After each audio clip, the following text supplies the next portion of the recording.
Araw guys, nagsurusuroy kami dito sa kabakawan namin at nanguha kami ng napakaraming kasag at napakaraming libo at di na namin pinasaylo, kinuha na namin at lulutuin namin dito sa dagat namin at gumawa na rin ako ng espesyal kinilaw na napakasarap naman talaga at for sure na magugusla na naman yung mga marites nito at mabubungkag na naman at mawawagtang yung mga bahaw kaya samahan nyo kami.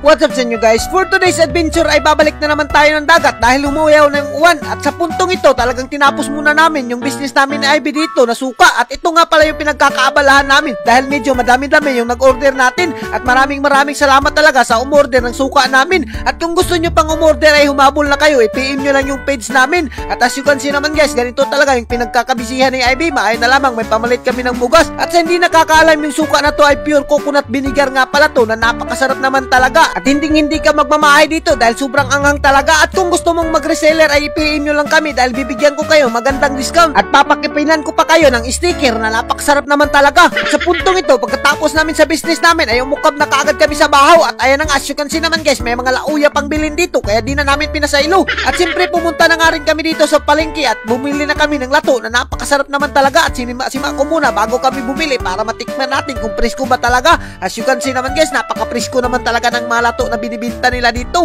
at sobrang nakakatuwa lang dahil may pretty sila na napakasarap naman talaga. Hindi ka magmamahay dahil napakarami yung balor 100 dyan at sa puntong ito di na kami nagpadugay-dugay, dumiretso na kaagad kami dito papunta sa dagat namin at ganito nga lang pala yung madadaanan mo, napakaraming kahoy at napakaaliwalas talaga dito sa lugar namin at sa puntong ito ay nakaabot na kami. As you can see naman yung dagat namin, napakaganda talaga at siyempre initsa na nga yung masibot natin, nagagamitin natin yan panguha ng makasag dahil dadaginuti natin yung makasag dito sa Katunggan at ayan na nga, sumuot na nga kami dito ni Ivy at naglanat-lanatan na kami at sa puntong ito may nagpabuang-buang na kasag at nagpatago-tago pa kaya di na namin pinasaylo, kalagmidutang na namin sa sibot na napakasarap naman talaga.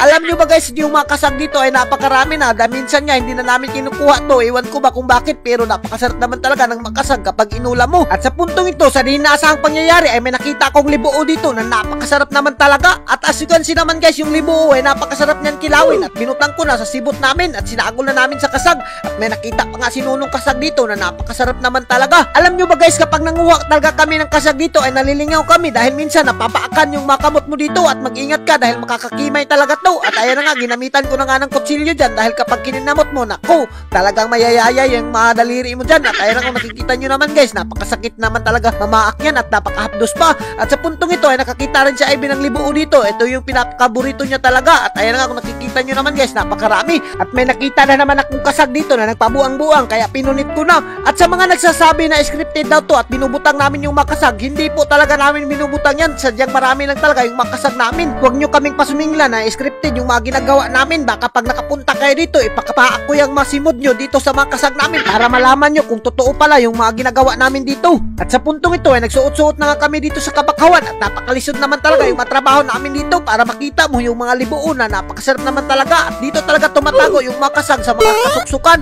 at kailangan mo talaga mag-antos para makuha mo yung makasag na napakarami talaga. At sa puntong ito medyo madami-dami na yung kuha namin kaya sakto na to at siyempre bumalik na kami dito sa gakit namin dahil doon kami sa Katunggan magpo-food trip at as you can see naman guys, talagang ginuyod na yung gakit namin dahil ito talaga yung magsisilbing lamisa namin at siyempre babalik naman tayo dito sa spot natin na napakaganda talaga at dito natin iandam yung mga kagamitang pandagat natin at ayan na nga, sinit up na nga kagad namin yung gakit namin at kung nakikita nyo naman guys, initsa na yung kaldero na napakasarap naman talaga. At sa puntong ito talagang inandam ni Ivy yung uling na napakasarap naman talaga at binutangan niya ng krudo para mas mabilis sumiga at ayan na nga, as you can see naman guys, sinindihan niya na at siyempre hinugasan ko na nga rin yung kuha natin ng mga kasag para mawala yung mga lapok-lapok niya at baka matuwa natin pag apil yung mga lapok at binutang na nga namin sa kaldero na gamay dyan at ayan na nga, as you can see naman guys, talagang pumapalag pa yung makasag pero wala silang magagawa dyan dahil lulutuin namin sila at pitik-pitikan mo lang ng asin at magic sarap para maging malasa yung makasag at ayan na nga, tinakban ko na, tinakang ko na dito sa napakahitik na takanganan natin at ayan na nga, as you can see naman guys, talagang inandam ko na nga rin yung mga bat natin dito na napakasarap naman talaga dahil gagawa tayo ng napakasarap na kinilaw at ayan na nga, napaka-espesyal pa naman to dahil may lato pa. At sa puntong ito, siyempre ginamit na natin yung suka ni Bobby Vlog na napakasarap naman talaga at kailangan mo nang i-shake yan bago mo uyupin para maging malasa talaga at manuot yung mga lasa niya at yung mga anghang niya. At as you can see naman guys, pwede mo nang hindi timplahan yan dahil timplado na kaagad yan. At sa puntong ito ay naluto na kaagad yung pinaksiw namin na napakasarap naman talaga at hindi na kami nagpadugay-dugay at hinaon ko na dahil nagugusla at nagugutom na talaga kami. As you can see naman yung mga baon namin guys, napakasimple lang, pinurak. At ayan nga, as you can see naman guys, talagang binutangan na namin ng agrio yung aming sukaan. At may nangayo pang ang lato namin dito, siyempre mabait tayo, binigyan na nga ni Ivy. At ayan nga, ginamit na nga ni Ivy yung suka ni Bobby Vlog dyan. At ayan nga, kung nakikita nyo naman guys, ninilawan niya. Perfect talaga to sa pangkinilaw at panglato. At kahit anong gamitin mo dito sa suka namin. At sa puntong ito, hindi ko na pinasaylo yung lauya natin na tiil. At ayan, kinitkit ko na at para minungkag ko na yung bahaw na napakasarap naman talaga. At pati yung mga kasag, hindi ko na pinasaylo. Yung mga ganitong food tripan lang talaga, ay maglalaway ka sa kakapanood at kumuha ka na talaga ng bahaw sa inyo para talaga magsabay tayo kumain. At ayan nga, as you can see naman guys, talagang sinibsiwan ko na yung makasag na napakasarap naman talaga. At siyempre yung libo na kuha natin, parisa natin ng suka ni Bobby Vlog. Naku, talagang hindi ka magmamahay dito, talagang malalasap mo at parang nasa langit ka na nagpo-food trip. Alam nyo ba guys, napakaswerte na talaga namin dito sa dagat namin. Bukod sa malaki at marami yung biyaya at talagang napakaganda talaga ng view dito at napaka-presko pa ay food trip. At as you can see naman yung makarni guys, hindi ko na talaga pinasaylo at pinaginot ko na at hinungit ko na napakasarap naman talaga. At for sure na maglalaway na naman at magugusla na naman yung mga marites talaga nito. At shout out na lang sa inyo, mabuhay kayo hanggat gusto nyo. Alam nyo ba guys, kapag nag-food trip talaga kayo sa dagat, kahit araw-arawin nyo pa ay talagang hindi kayo magmamahay dito at hindi kayo matatakhan. Iwan ko ba kung bakit masarap yung dagat namin dito. At kahit napapagtong na kami sa kakabalik ng dagat ay okay lang, at least busog kami at hindi na namin kailangan gumastos ng mga malalaki. At kung nakikita nyo naman guys, napakasarap naman talaga ng food trip namin dito. Yung mga ganitong adventure lang talaga guys, subukan nyo lang talaga to at hindi talaga kayo magmamahay dahil mabubusog talaga kayo. As you can see naman si Ivy guys, pagdating talaga sa kainan, dugay talaga yung umundang at ang laki talaga ng budiga. Iwan ko ba bakit ang laki ng budiga ng babaeng to.